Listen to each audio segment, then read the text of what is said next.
कल 1 अगस्त को हमने national mount climbing day celebrate किया एंड आई सॉ कि आप भी एक टीम को लेके अपने साथ में गए थे। तो आप यंग एस्पायरिंग माउंटेनियर्स को क्या बोलना चाहते हैं, क्या उनके लिए आप संदेश देना चाहते हैं?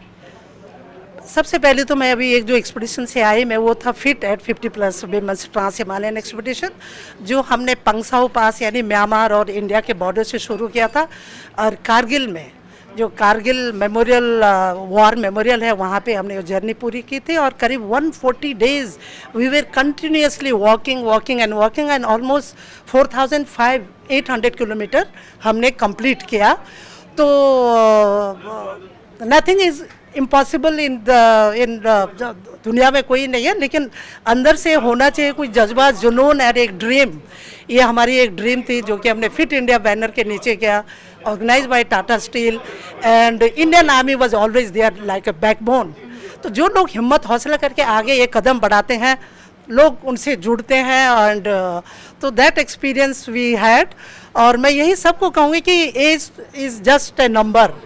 आई एम 68 और अभी मैंने ये ड्रीम देखा और कंप्लीट भी किया। और पूरे मेरे साथ में और भी जो महिलाएं हैं 68 एंड 50 से अबव है।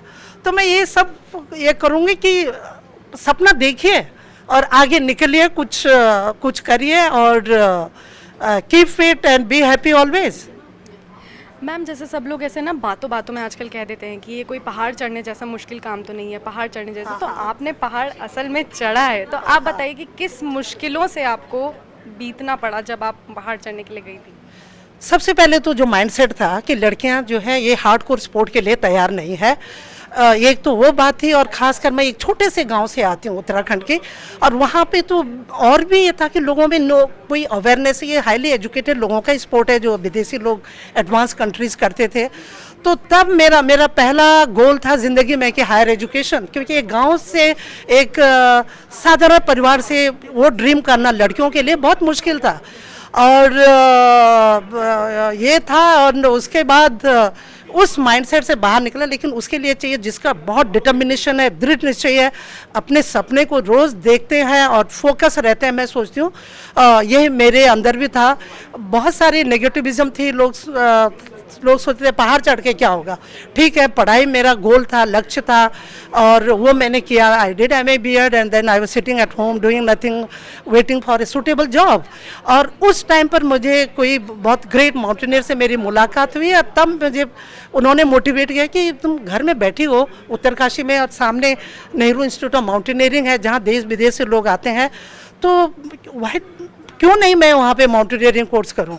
तो मैं स्पोर्ट्स पर्सन थी, अपने कॉलेज टाइम में भी गर्ल्स चैम्पियन हुआ करती थी, तो वो स्पिरिट वाज देयर। यानी एक पहाड़ी ज़िंदगी में बहुत टफ होते हैं लोग मेंटली एंड फिजिकली, जो हालात होते हैं वो आपके फेवर में नहीं होते हैं, जिम्मेदारी होती है। और एक गरीब परिवार घर में तो और भी है, and that is the great learning. In fact आप एक लीडर की तरह शेपअप होती है, आपके जो अभाव होती हैं, जो कंस्टेंट होते हैं चारों तरफ, वो आपको बहुत स्ट्रांग बनाती है। तो वो तो था मेरे अंदर में। और जब मैंने माउंटेनियरिंग कोर्स किया तो I did very well with A grade and noticeable performance. तभी उसके बाद जब मैं घर आई, मैं सोच रही थी मैं अभी एडवांस माउंटेनियरिंग कोर्स करने के जाऊंगी, और तभी मुझे एक लेटर मिला Indian mountaineering foundation, which is the apex mountaineering body of India, कि you have been selected for pre Everest expedition. एवरेज तो मैंने 5th क्लास में ही पढ़ा था तेंजिंग नोरगे के विषय में। तो मैंने कहा मैं जस्ट फॉर्मल माउंटेनियरिंग शुरू करूं, how can I dream of Everest. तो मैंने उसका रिस्पॉन्स ही नहीं किया, मुझे उसका विलिंगनेस भेजना था। तो लकीली फिर रिमाइंडर आया, then I went to my instructors, I asked them कि ये क्या है। तो उन्होंने बोला अगर तुम शहर की लड़की हो तो तुमको पता चलता एवरेस्ट का एक टीम बन रही है इंडिया की, एंड तुम तो बस तभी मैंने विलिंगनेस भेज दिया। Then after that there was no looking back. और वो जर्नी जो शुरू किया अभी भी एट द एज ऑफ 68 मैं कंटिन्यू कर रही हूँ।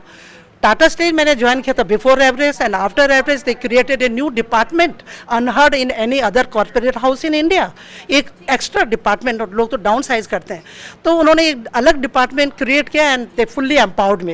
एंड मैंने हमेशा वीमेन एम्पावरमेंट, क्योंकि जो तकलीफ़ें मुझे यहाँ तक पहुँचने में हुई थी, मैं सोचती थी कि दूसरी महिलाओं को ऐसा नहीं होना चाहिए। और वो जो फ्रीडम था डिसीजन मेकिंग एंड ऑल, तो उसके बाद कंटिन्यूसली मैंने विमेन लोगों के लिए एडवेंचर मीडियम था एंड वो सब करती रही। और thank you so much ma'am, I am sure that आपकी स्टोरी बहुत लोगों को इंस्पायर करेगी, and thank you so much for talking thank you so much, thank you, thank you.